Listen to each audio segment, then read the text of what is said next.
Thanks for joining us for a new episode of Ask Paul Tripp. Paul, today we have a heavy one from a grieving mother of a young man who passed away from cancer. She is comforted by the fact that he was a child of God and now he's healed and in heaven with Christ, but she just doesn't understand why. She says he was such a good kid, he had a heart for others and contributed to the cancer community in many ways. I just don't get it, she says. So if you can speak gospel comfort to a parent who is grieving the loss of a child, but then not only that, she shared in her question that her other son naturally is struggling with the loss of his brother, and that's manifesting as anger towards God. So not only is this mom grieving herself, but she's also trying to figure out how to comfort and shepherd her other grieving son, who is now angry at God. So if you could speak into both of those issues, that would be helpful. Well, I want to begin by saying that death is just a horrible thing. And I believe that death is so wrenchingly sad and weird because it was not part of God's original plan. It was not part of his design for his world and for us. And it's important to understand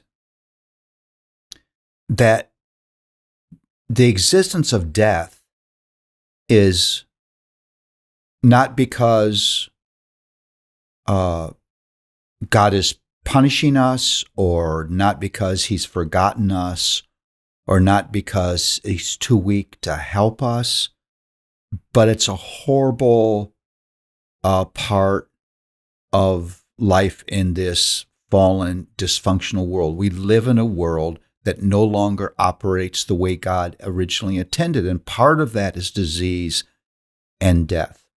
And it is just natural when that happens to just say, why? So I want to be completely honest with my answer here. I want this to be compassionate, understanding, but I think this is a conversation that we need to have. This side of eternity, there's just no answer to the why question. That, as I've said, that question has been the human cry from the time of the fall of Adam and Eve. It echoes through every generation of humanity. God, why me? Why him? Why her? Why now?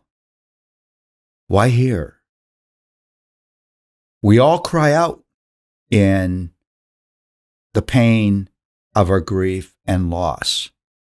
And we are all confused when this shocking thing called death enters our door. Our problem is that we live between these two worlds, the world of God's revealed will, all the things he tells us about himself, his plan, our world, ourselves, his promises, his grace, and the world of his secret will, the way that he has chosen to rule his world that we're not privy to. And it leaves us with this deep, painful wonderment. When I think of this, I often think of conversations I used to have with my children when they were little, maybe just barely walking, and I would say no to them. And they would say, "Why, Daddy? Why no? Why are you saying no, Daddy?" And I knew that I couldn't give them an explanation that they would understand. And I would say to them, I would first say, is your daddy a horrible daddy? They would say no. Does your daddy just love making you cry? They would say no. Is your daddy mean? They would say no. I would say, then you need to know that daddy said no because he knows what's best for you. And you can walk down the hallway, say, my daddy's a bad daddy. Or you can walk down the hallway, say, my daddy said no to me, but I know he loves me. When you and I are faced with the crushing pain of loss, it's tempting to demand from God answers that we're never going to get. And say, the only way I'm going to trust you is if this makes sense to me. We think those answers would help us through our grief,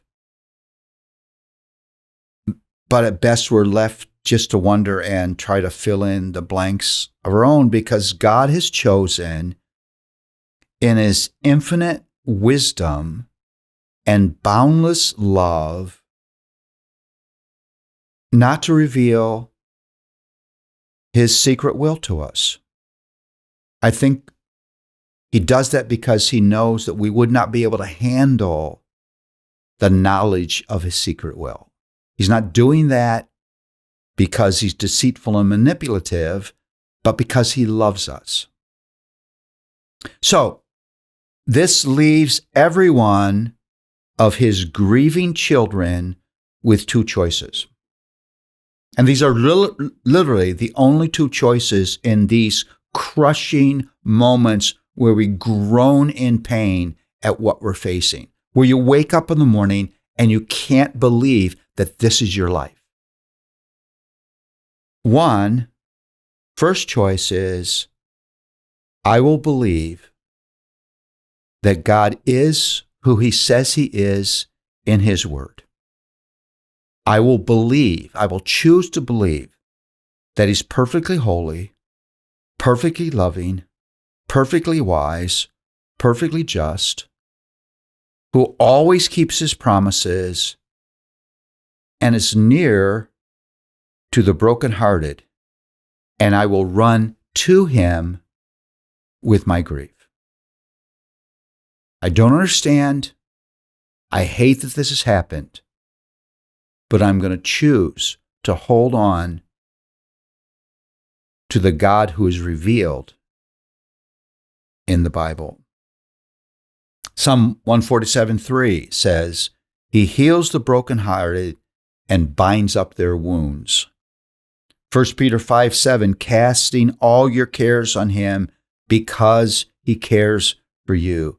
Psalm 34:18, the Lord is near to the brokenhearted and saves the crushed in spirit.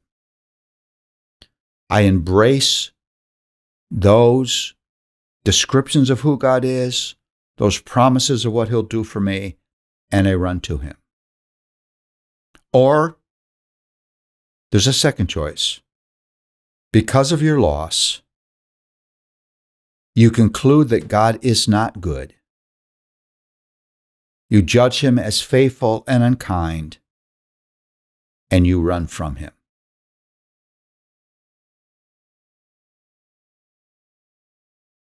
Here's the reality.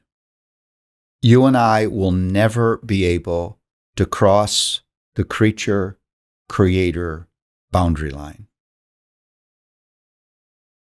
We will always be hit with mysteries. Some of those mysteries very painful. And when we do, we will believe that God is who He says He is, and will come to Him with our grief.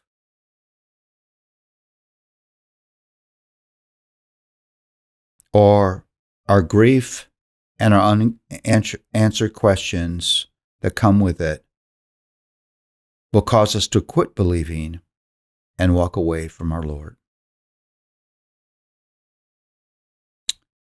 These are very, very difficult moments. I love that Romans 8:26 and 27 says these moments God meets us with His Spirit.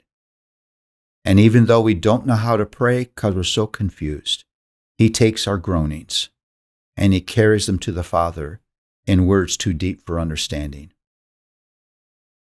Groan. God doesn't turn His back on your groaning, but has provided a way that your groaning has meaning. I am deeply persuaded in these moments, rest of heart doesn't come in understanding. Rest of heart comes in trusting the one who understands all the things that we don't. And that's a hard choice. But it's the best choice now and the best choice eternally. In your grief, in your confusion, in the echoing of unanswered questions, run to your Lord and not away from His secret will, His secret as a protection, as an act of love. But He is good and He is near. And He hears the cries, the groans of the brokenhearted.